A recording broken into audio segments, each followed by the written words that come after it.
Vamos começar com notícias de Brasília. A Polícia Federal indiciou o ex-presidente Jair Bolsonaro pelos crimes de peculato, associação criminosa e lavagem de dinheiro pela venda ilegal de joias da Presidência da República. Caso o presidente seja condenado pelos crimes, o ex-chefe do Executivo pode pegar de 10 a 32 anos de prisão.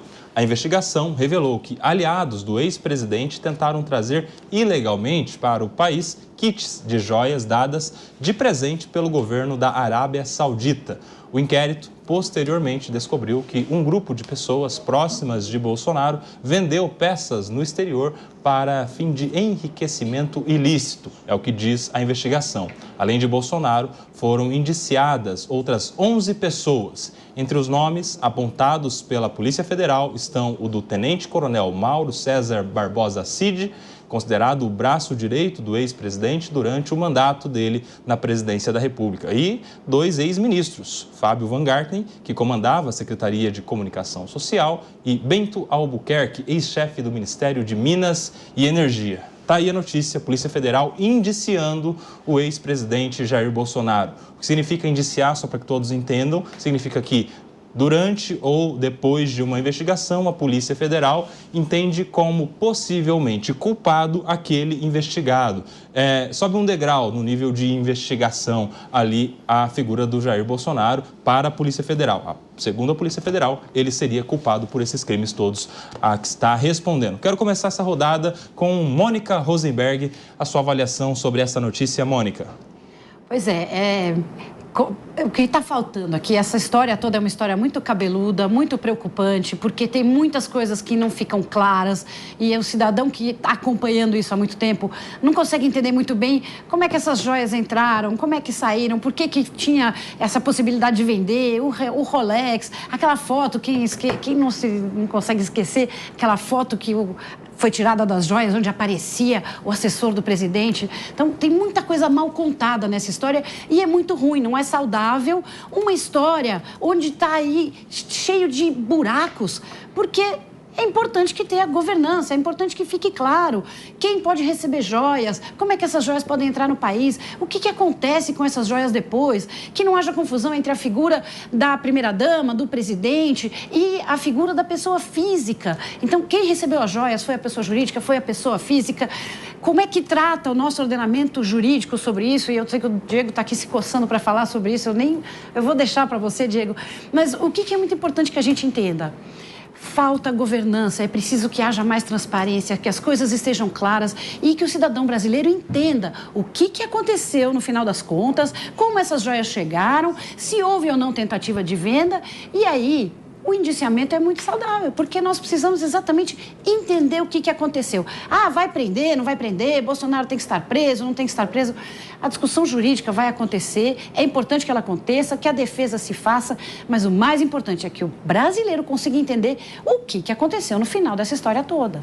Ana Beatriz, quero a sua opinião, porque desde o início dessas investigações e isso se tornando notícia, as pessoas começaram a pesquisar que crime é esse, o do presidente, que usa como seu um presente que recebeu na condição de presidente da República, de chefe de Estado, de chefe de governo e tal. E aí a gente chegou na conclusão, muitos dos especialistas, que haveria uma falta de clareza a respeito das normas. Porque tem uma lei que deve depois ter uma norma inferior, uma portaria, enfim, um emaranhado de normas que não dá ao cidadão, e qualquer cidadão, a clareza se o presidente pode ou não pode tomar para si um relógio que a ele é dado, por exemplo, ou qualquer outro tipo de presente, em especial esses personalíssimos. Como você avalia? Você acha que isso aí vai chegar a uma condenação criminal? A gente tem elemento jurídico suficiente para dizer que o ex-presidente cometeu um crime a ponto dele ser indiciado e daqui a pouco eventualmente processado criminalmente? Oi, Koba, boa tarde aos meus amigos aqui da bancada, boa tarde à nossa audiência. Eu acho que é difícil da gente prever o resultado, se vai haver uma condenação ou se não vai, mas eu concordo com a Mônica que é um acerto de fazer esse indiciamento, porque se existe exatamente esta dúvida, se houve ou não o cometimento de um crime, isso precisa ser apurado por meio de uma ação penal, que é exatamente o que a Polícia Federal está propondo que seja feito, né? O indiciamento justamente embasa o início de uma ação penal.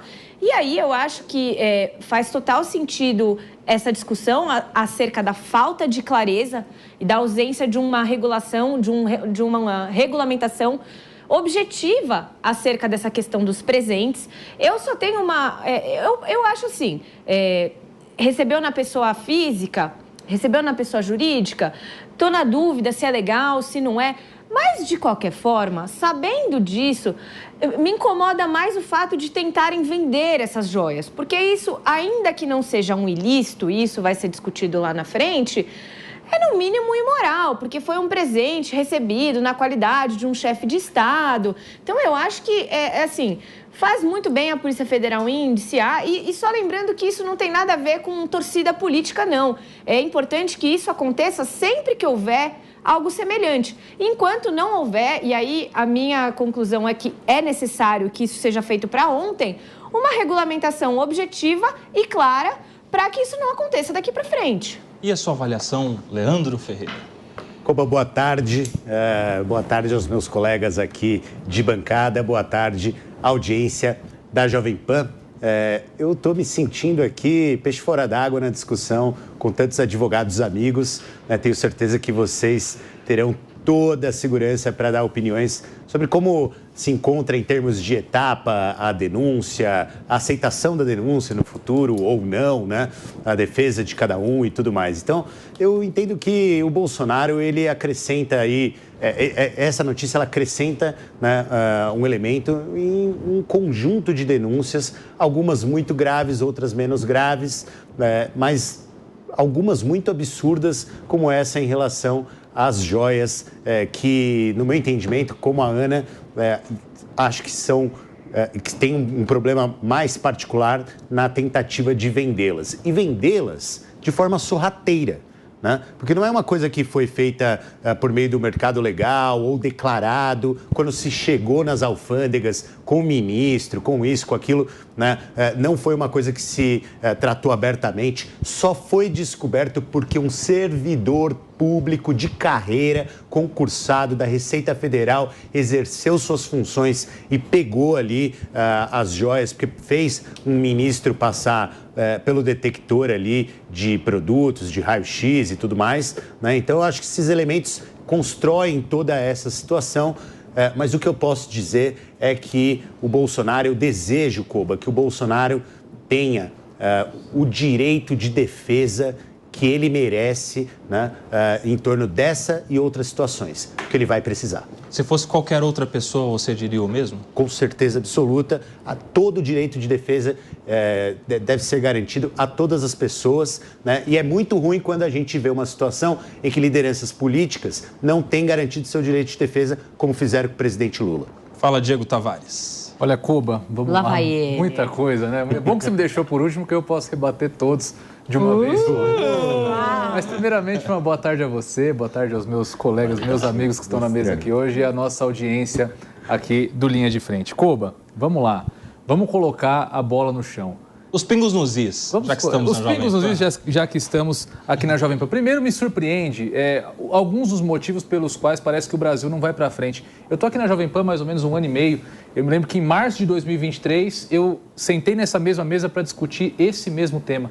Então, nós estamos ainda circulando os mesmos assuntos, já aí passados quase 2 anos de um novo governo, mas a gente não sai do lamaçal no qual a gente se encontra. A respeito das joias, os meus colegas deixaram claro aqui a questão da nebulosidade a respeito desse tema, da falta de regulamentação, da falta de uma lei clara que discipline a questão dos presidentes. E a Ana trouxe aqui também a questão da insegurança que isso causa, e isso é muito ruim para o nosso país. Mas eu acho que pior para o nosso país, Ana, é a insegurança jurídica. É o tratamento diferente para questões semelhantes, dependendo de quem for o réu da causa. Concordo. Vamos lembrar que esse caso das joias, primeiro, não existe, como foi dito, uma legislação a respeito disso. Isso é regulamentado por uma lei já bem antiga, que foi modificada, de certa forma, por algumas portarias, e quem colocou uma definição nesse caso foi o Tribunal de Contas da União em 2016 por um acórdão. Ou seja, Bolsonaro vai responder por um crime, foi indiciado por crimes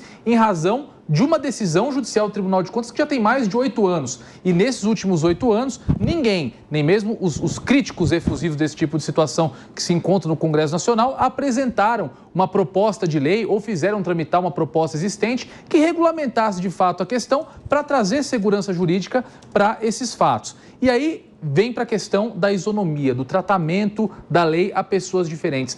Tal como o Bolsonaro hoje é acusado de se esquivar de devolver presentes ou de tentar vender presentes, todos os presidentes da República também tiveram um problema semelhante. O presidente Lula, inclusive, foi acusado pelos mesmos fatos num passado recente. E a ele foi facultada a possibilidade, inclusive, de indenizar os cofres da União a respeito dos presentes que ele não foi capaz de devolver quando assim intimado pelo Poder Judiciário. Ou seja, nós temos uma situação idêntica com o atual presidente, que também já exerceu um mandato no passado, que foi tratada de uma forma muito mais amena pela Justiça, pelo Poder Judiciário. Foi tratado como uma infração administrativa. E agora, em razão de ser o presidente Bolsonaro réu, está sendo tratado como um crime terrível, como lavagem de dinheiro, como formação de quadrilha. Então, eu acho que o pior disso tudo é realmente a falta de segurança jurídica, a falta de um tratamento idêntico para pessoas que praticaram atos semelhantes.